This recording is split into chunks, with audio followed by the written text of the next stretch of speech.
Halo sahabat belajar, anak-anak ibu sekalian, apa kabar kalian hari ini? Jumpa lagi bersama Ibu Arista Agustini. Nah, kali ini kita akan belajar tentang pembelajaran 2. Nah, di pembelajaran 2, subtema 3, masih di tema 3 ya. Jadi tema 3, subtema 3 dan pembelajaran 2. Oke, di pembelajaran 2, nah, kamu pasti suka mendengar radio. Pernah mendengar radio pastinya ya. Jadi, sekarang kita cari tahu bagaimana sih radio itu ditemukan dan bagaimana siapa yang berhasil menemukan radio. Nah, kita baca kisah di bawah ini.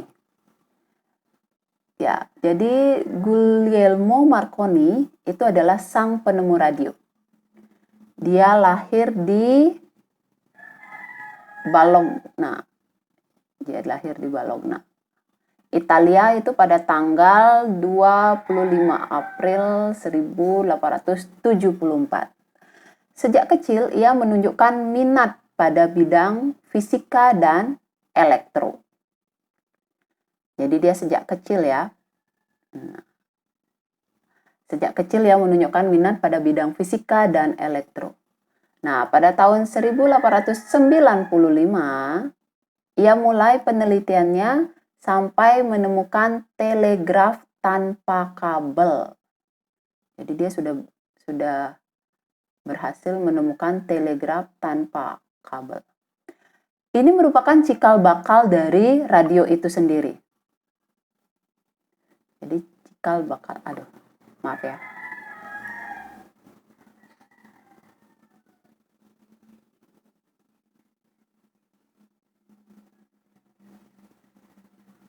Ya, maaf.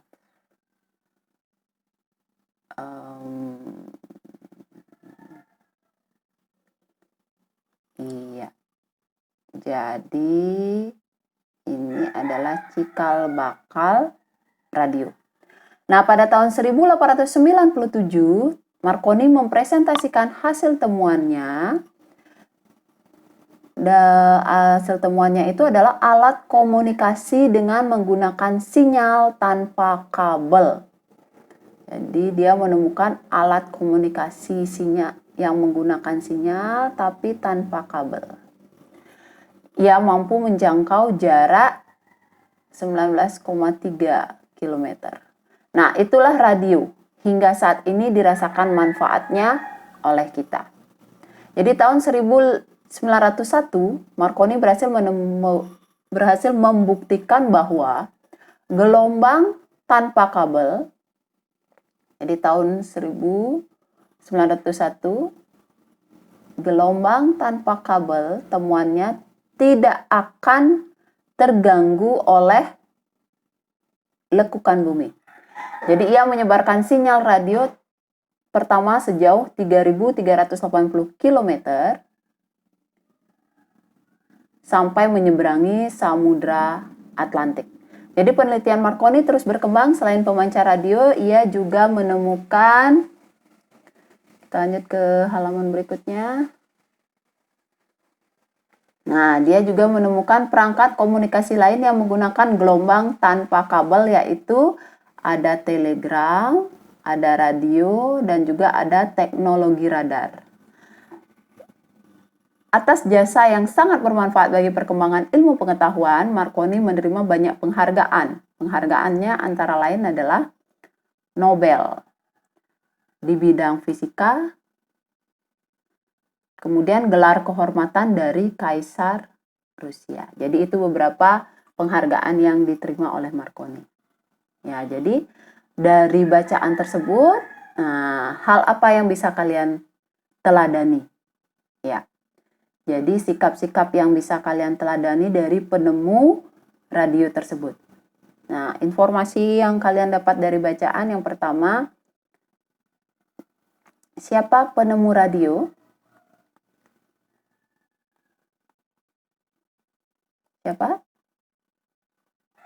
Siapa penemu radio? Ya, Guglielmo Marconi. Ya, jadi Guglielmo Marconi.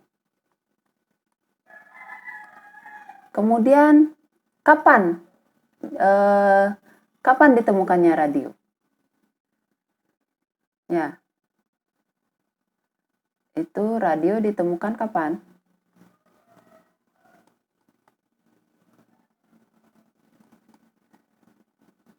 Jadi sejak kecil sebenarnya dia sudah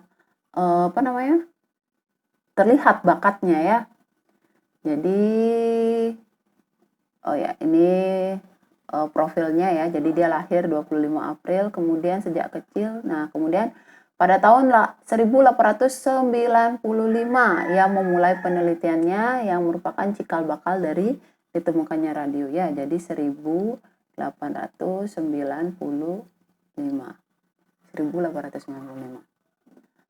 Kemudian apalagi informasi yang kalian dapat? Nah, radio itu apa? Radio itu adalah alat komunikasi yang menggunakan sinyal tapi tanpa kabel, sehingga mampu menjangkau jarak 19,3 km ya. Jadi radio itu sebenarnya apa? Jadi radio itu adalah alat komunikasi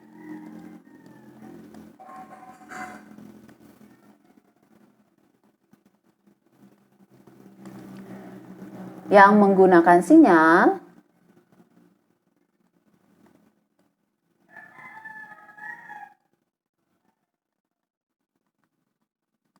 tapi tanpa kabel dan mampu menempuh jarak yang jauh tanpa terpengaruh oleh lekukan-lekukan bumi ya. Nah, selain radio, Guglielmo Marconi juga menemukan beberapa perangkat komunikasi lain ya. Jadi selain radio, dia juga menemukan ada telegram, ada radio, dan juga teknologi radar. Nah, sekarang berdasarkan teks tersebut, bisakah kalian menjawab pertanyaan ini? Ya. Jadi menurut kalian apa dampak penemuan Guglielmo Marconi bagi warga dunia? Kira-kira apa dampaknya?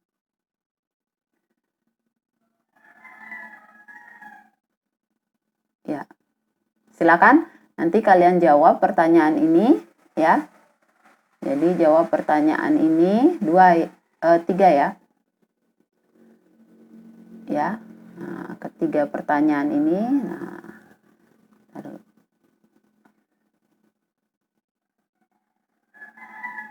Ya, jadi 3 pertanyaan ini kalian kerjakan pada buku tugas kalian.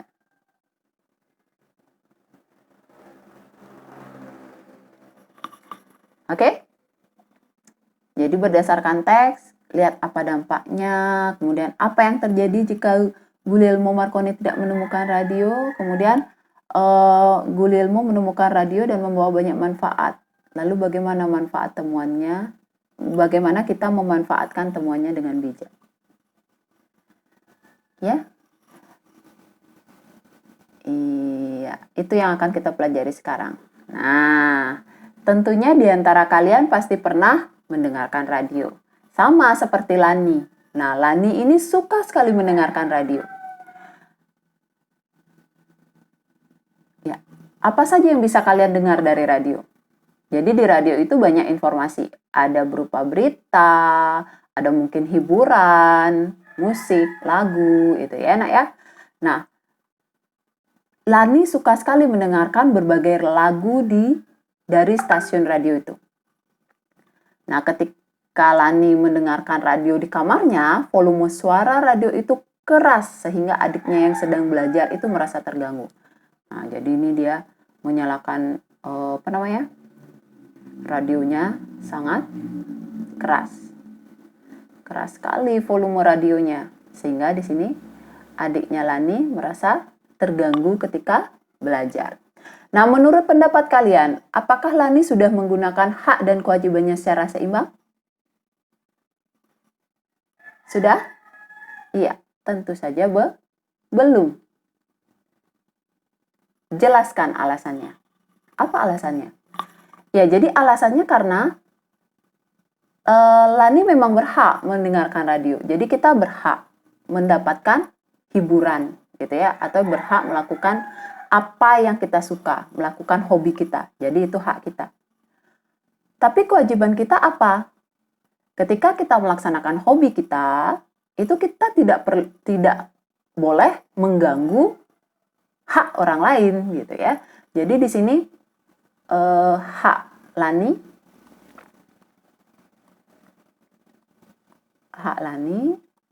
itu menjalankan hobi atau memperoleh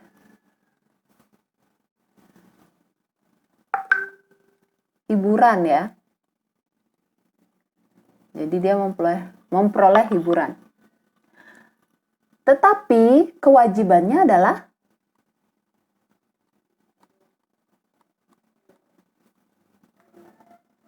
menjalankan haknya dengan penuh tanggung jawab, gitu ya. Jadi dia harus kewajibannya adalah menjaga hak-hak orang lain gitu.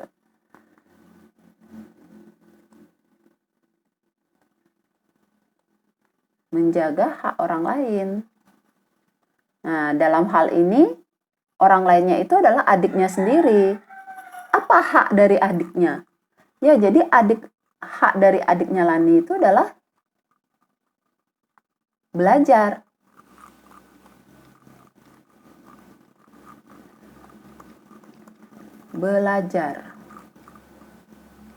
Nah, jika sekarang Lani mendengarkan radio dengan volume yang keras, itu artinya Lani sudah mengganggu hak dari adiknya, yaitu mengganggu adiknya mendapat hak untuk belajar. Ya, sehingga hak dan kewajiban yang Lani lakukan itu belum seimbang. Dia hanya baru melaksanakan haknya saja tanpa memperhatikan kewajibannya, sehingga Lani melaksanakan haknya dengan tidak tanggung jawab. Ya, jadi di sini yang baru dilaksanakan Lani ya hanya haknya saja, sedangkan kewajibannya belum dilaksanakan. Ya, sehingga hak dan kewajibannya belum seimbang di sini. Adakah di antara kalian yang bersikap seperti Lani? Tidak boleh ya. Jadi sikap Lani ini tidak baik dan tidak patut dicontoh. Baik, sekarang kita lanjut ke materi selanjutnya. Nah, sekarang kalian disediakan di sini ada gambar, ya, ada 2 gambar. Gambar yang pertama itu ada 3 orang anak, ya, yang berboncengan ya. Jadi dalam satu motor, mereka mengendarai satu motor dengan membonceng 2 orang temannya lagi. Kemudian yang di bawah itu ada anak yang lagi sedang mengerjakan tugas. Ya. Nah, berikanlah pendapatmu tentang kegiatan tersebut. Apakah dia sudah melaksanakan hak dan kewajibannya dengan penuh tanggung jawab? Ya. Jadi kalian kerjakan. Ya, ini kalian kerjakan sebagai tugas. Jadi kerjakan pada buku tugas kalian.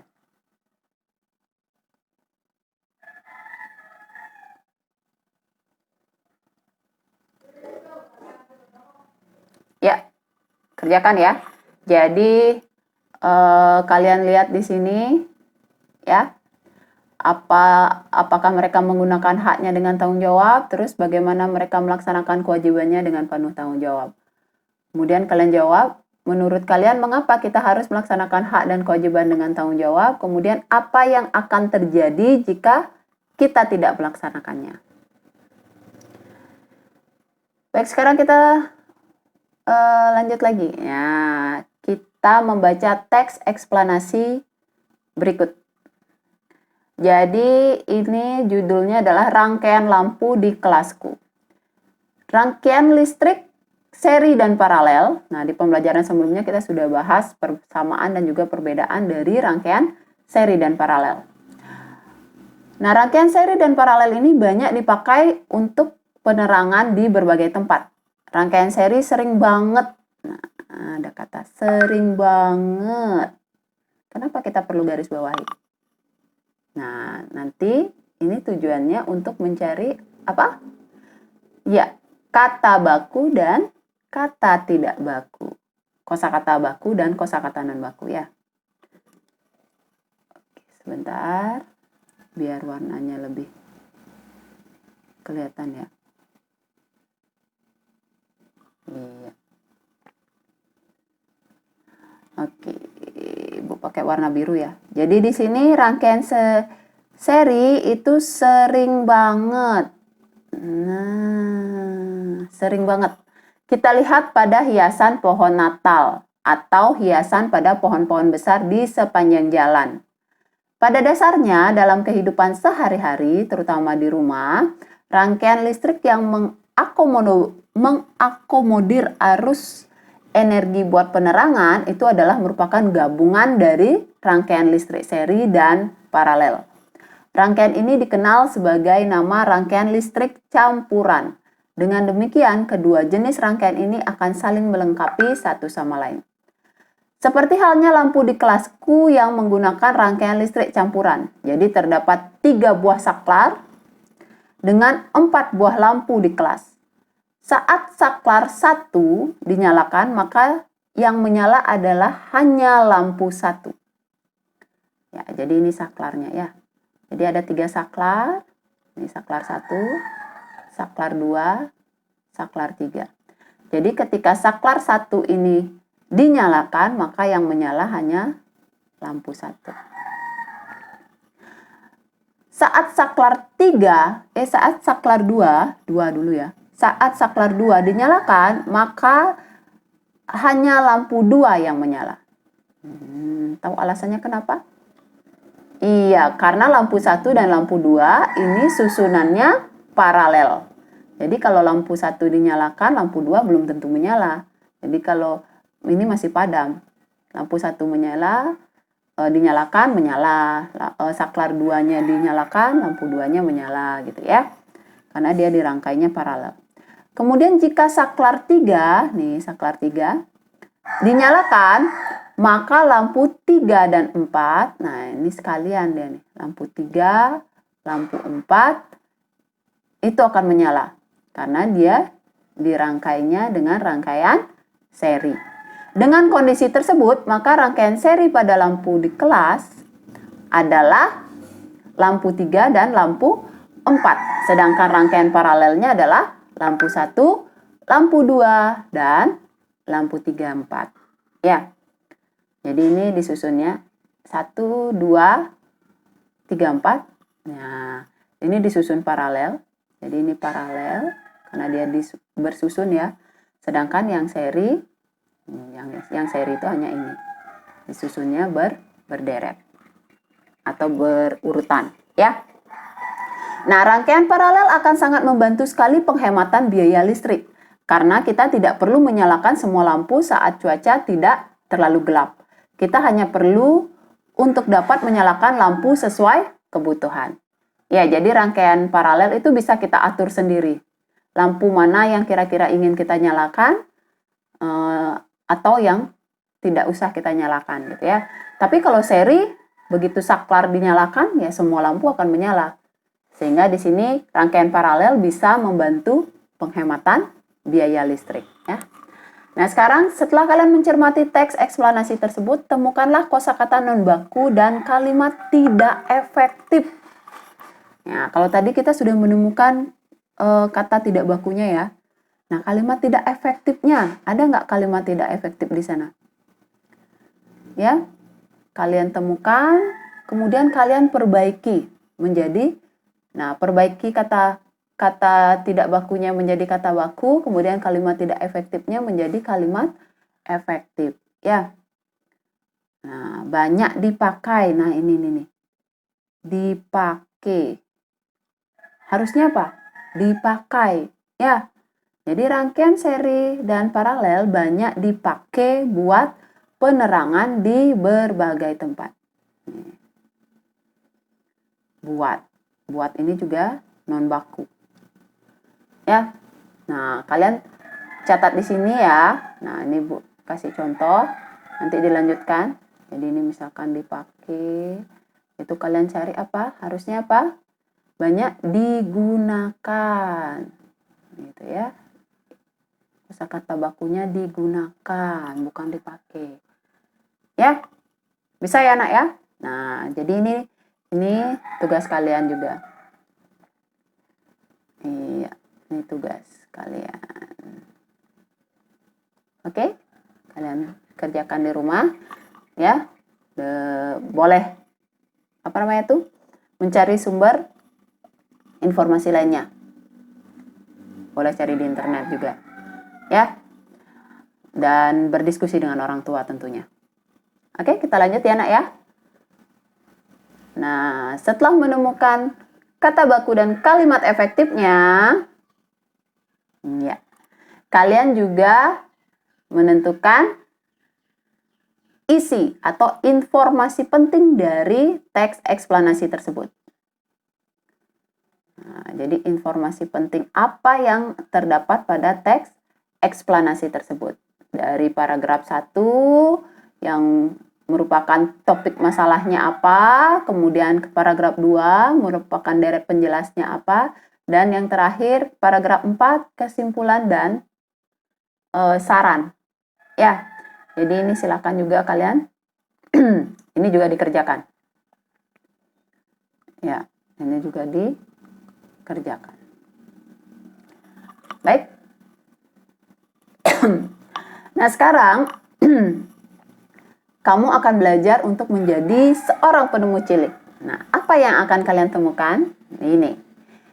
Temukanlah jenis rangkaian lampu yang terdapat pada satu ruangan yang ada di sekolahmu. Nah, karena kalian tidak ke sekolah hari ini, jadi ini Ibu ganti ya dengan di rumahmu. Ya. Taruh.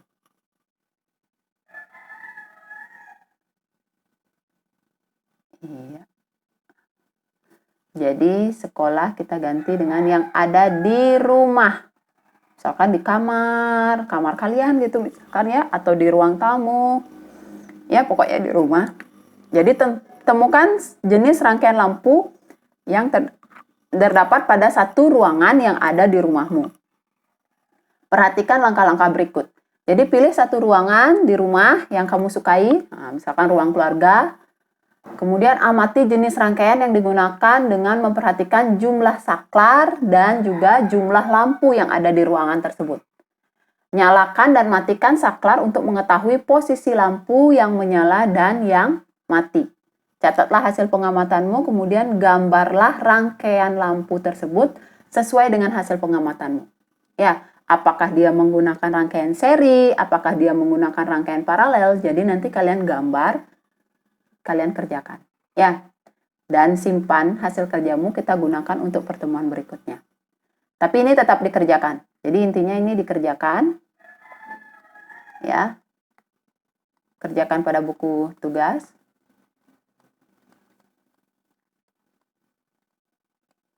Ya, jadi kalian amati satu ruangan, jadi pilih satu ruangan, kemudian amati jenis rangkaian yang digunakan dengan cara perhatikan jumlah lampunya, perhatikan jumlah saklarnya, kemudian kalian coba, misalkan saklar 1 kalian matikan lampu yang mana saja menyala, saklar 2 kalian, apa namanya itu? Maksudnya, saklar 1 kalian nyalakan, lihat lampu yang menyala, kemudian saklar 2 kalian nyalakan, lihat juga lampu yang menyala, ya. Nah, dari sana kalian akan tahu apakah dia menggunakan rangkaian seri atau dia menggunakan rangkaian paralel. Kalau sudah kalian temukan, kalian gambar.